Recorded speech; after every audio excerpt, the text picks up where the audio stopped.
আমাৰ গুণমাক আজি first time চুলি কাটি দিছোঁ দেই জন্মৰ পৰা তাইক চুলি কাটি দিয়া হোৱাই নাছিল তো আজি একেবাৰে চুলিকেইডাল এবাৰ খুৰাই দিওঁ যিহেতু তাইৰ চুলি বহুত পাতল আৰু বেলেগ মানুহৰ হাতত তাই এনেকৈ চুলি খুৰাব নিদিব সেইকাৰণে আমি ঘৰতে ট্ৰাই কৰিলোঁ লাষ্টলৈকে চাই থাকিব সম্পূৰ্ণ কৰিব পাৰোঁ নে নোৱাৰোঁ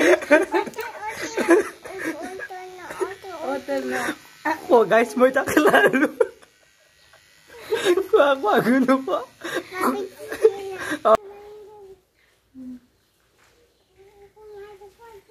Hah?